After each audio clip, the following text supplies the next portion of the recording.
মালয়েশিয়ায় প্রতিটি বিদেশি শ্রমিকের জন্য ইপিএফ বাধ্যতামূলক করা হয়েছে অক্টোবর থেকে।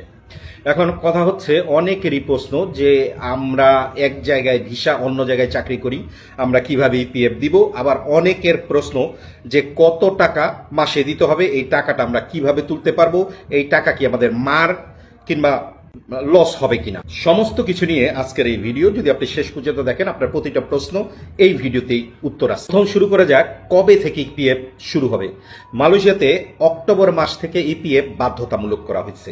যদি আপনার ভিসা থাকে মালয়েশিয়ায়, আপনি একজন শ্রমিক, এখন আপনি স্কিল ওয়ার্কার কিংবা নন স্কিল ওয়ার্কার, এখন আপনি জেনারেল ওয়ার্কার কিংবা যেই ওয়ার্কারই আপনি হন, আপনি যেই ভিসাই আছেন, যদি আপনি কোনো কাজের ভিসায় মালয়েশিয়া থেকে থাকেন, সেই ক্ষেত্রে আপনার ইপিএফ করতে হবে।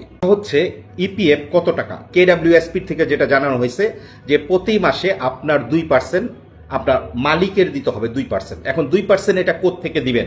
ধরেন আপনার বেতন 5,000 টাকা পান প্রতি মাসে, 10,000 টাকা পান, 2,000 টাকা পান, সেইটা কোনো কথা না। কথা হচ্ছে আপনার বেসিক কত টাকা। এখন আপনার বেসিক যদি হয় 1,700 টাকা, তাহলে 2%-এ আসে মাত্র 34 টাকা। এখন আপনার এই 34 টাকা আপনার মালিক ব্যাংকে জমা দিবে ওনার পক্ষ থেকে আরো 34 টাকা দিয়ে।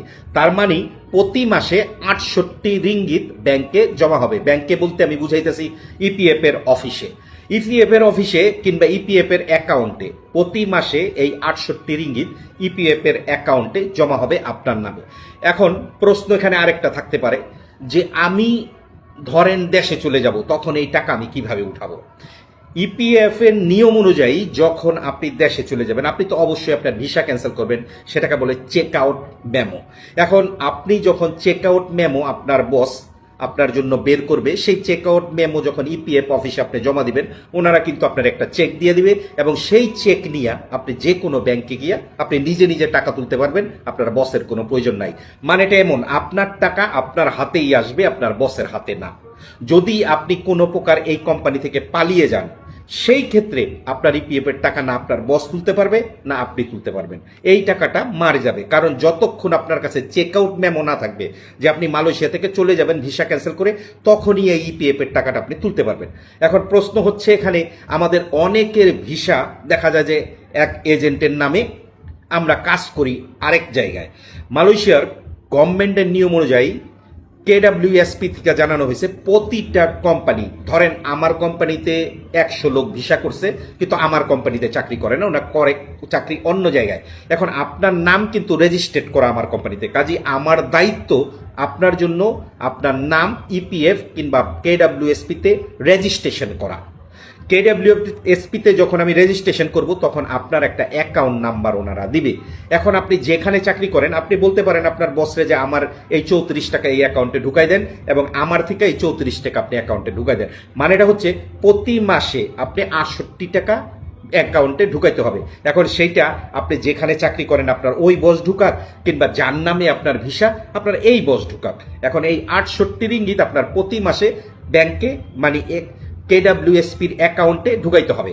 এখন কথা হচ্ছে, অনেকের যদি আমি এই টাকা না পে করি, আপনি যদি না পে করেন একজন শ্রমিক হিসাবে, সেই ক্ষেত্রে আপনার কোনো সমস্যা নাই, কিন্তু সমস্যা হবে আপনার ভিসা যেই কোম্পানির নামে ওই ব্যক্তি। এখন কথা হচ্ছে, অনেকে চিন্তা ভাবনা করবেন যে আমি তো আমার বসেরে বিশ্বাস করি না, উনি আমার টাকা দিবে কিনা। সেই জন্যই আমি আপনাকে বললাম, আপনার বসরে বলবেন যে আপনি আমার কেডব্লিউএসপির অ্যাকাউন্ট রেজিস্ট্রেশন করে দেন, আমার টাকা আমি পে করে দিব প্রতি মাসে। আমি যেখানে কাজ করি ওই বসেরে বলবো 34 টাকা ওনাকে দিতে, আমি নিজে দিব। আপনি এমনটাও করতে পারেন। আর যদি আপনি এমনটা না করেন, আপনার যেই কোম্পানির নামে ভিসা, আপনি সেই কোম্পানিকে বলতে পারেন প্রতি মাসে আমি 34 টাকা আপনাকে দিয়ে দিতেছি, আপনি আমার টাকাটা পে করে দেন। একের চিন্তা ভাবনা আছে কেডব্লিউএসপি যদি আমি পে না করি, আমার ভিসা কি রিনিউ হবে না হবে না। এটা হইল পরের সেক্টর। ভিসা রিনিউ আর কেডব্লিউএসপি দুইটা এক সেক্টর না।